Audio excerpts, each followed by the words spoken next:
Hey Jeff, how's it going? Good, Ryan. How are you doing today? Not too bad. You had, I guess, three new faces in the second group this afternoon. What'd you see and what'd you like from your first exposure to them? Well, I thought they were fine. You can obviously see they're skilled players up front, and I thought Wolf was good in net. But it's one practice, so we're letting them feel their way. But for their first day with skating with professional guys, it was a good day for them. Just as a quick follow up, obviously, you're much further along in camp than you were heading into Thursday's scrimmage. So, do you have an idea, I guess, or what can you share with us of what your plans are for the two groups for tomorrow evening? Well, we're just going to go in and talk about that right now. So we got some other things that we need to take into consideration here with respect to what potential rosters we're going to put together, and we'll do due diligence to those other things that we have to pay attention to, and then we'll come up with two teams and we'll get them out to you guys. Hey Jeff, hope you're having a great Sunday. Yes. Um, How are you doing?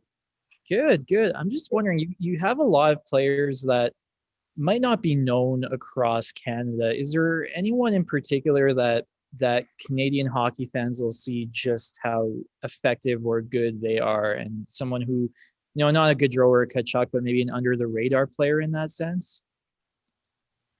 Well, I'll let the Canadian fans make their own sort of debate on that, or their minds up on that. I mean, we feel like we've got some real solid depth on our team, and we're anxious to get the season going. But I don't want to finger any one or two guys out in order to drive expectations on them. We'll leave it at that, and we'll allow the fans to sort of make up their mind on who those guys may be.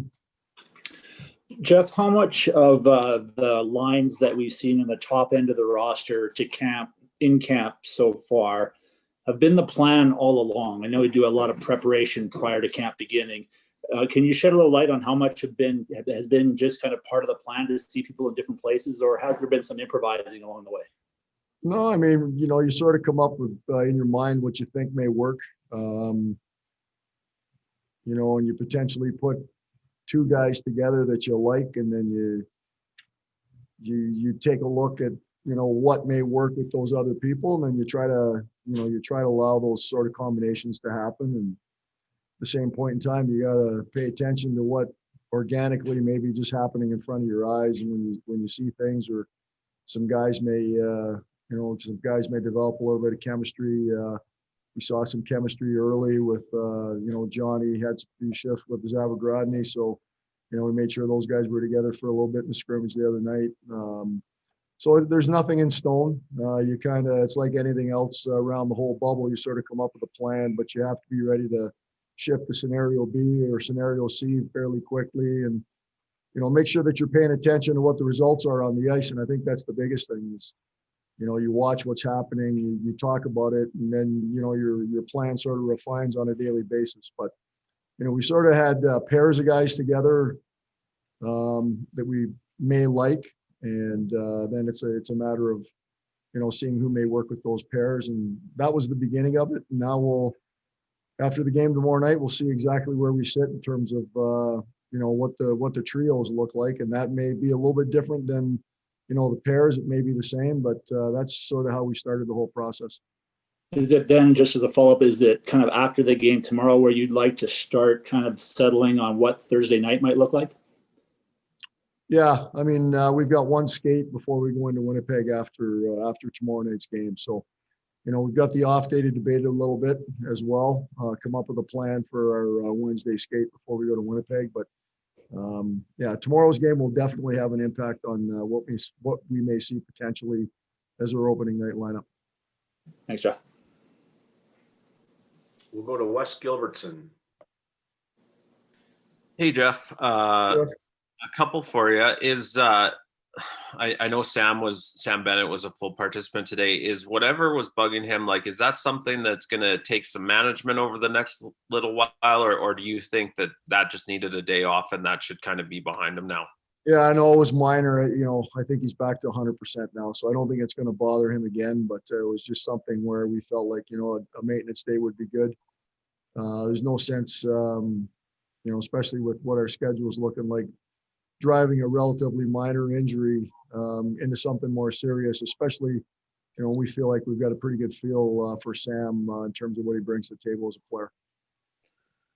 And let me ask you a little more big picture. I think everyone's curious how the baseball style schedule is going to work. You went through something kind of in your university days where you saw the same opponent in a row. I'm curious from a coaching standpoint, what's going to go into seeing the same team multiple times? Do there need to be some surprises up your sleeve, or how do you approach that? Yeah, I mean, first of all, I think the intensity in games may elevate as those series go on. The heat from the first game may carry over into the second one, or the heat of two may carry over into three. So, I think we may see the intensity be driven up a little bit just by the style of the schedule.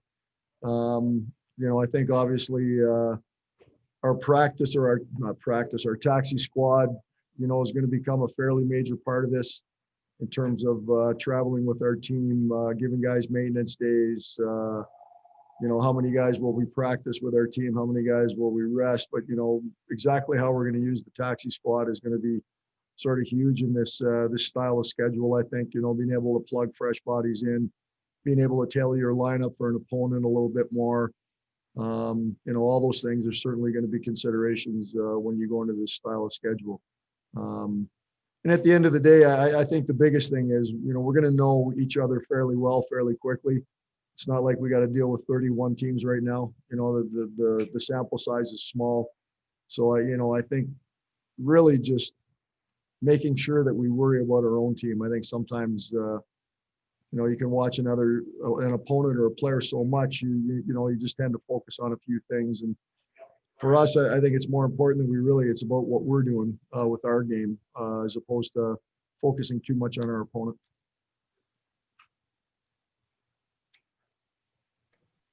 Ryan Pike. Geoff, I'm curious. Like, obviously, you guys have a pair of goaltenders that you think very highly of, and it's also going to be, like you said, you got to sort of pay attention to what's happening in front of you. But do you feel like you have a goaltending plan sort of written in pen right now for how you want to allocate games, or is it sort of more written in pencil and something you'll have to adjust to depending on how the first game or two of a baseball style schedule goes? Yeah, I mean, we're going to sit down and talk about that as well. I'd say more it's in pencil right now. I certainly want to get both goalies' thoughts on it after tomorrow. At the same point in time, we want to sit down with Barbs and sort of get his feel on it, and then we'll have a conversation probably between the coaches, and then we'll sit down, myself, Barbs, and the goalies, and we'll get that sort of written out so that they understand sort of what's in front of them, and then we'll take it from there. Just as a follow-up, because I know, you personally have a lot of experience sort of seeing David Riddick up close, and the last 2 seasons he played an awful lot of hockey in the first half of the season, and you sort of see how it went with him. Do you think that sort of knowing him as well as you do you think that sort of helps you guys sort of allocate games efficiently because you kind of know how the physical and mental rigor of playing that much happens to have on a guy you have? Yeah, I think it's going to help him. He's certainly not going to be as tired as he has been in the second half of seasons as probably the last 2 years. But the other thing I think with David that's much more noticeable is that, he spent a fair amount of time working on his mental game over the summer, and you can see sort of how he comes in every day and how he approaches practice, and it's a little bit different. It's a little bit more businesslike, and I think that's going to help him out an awful lot too.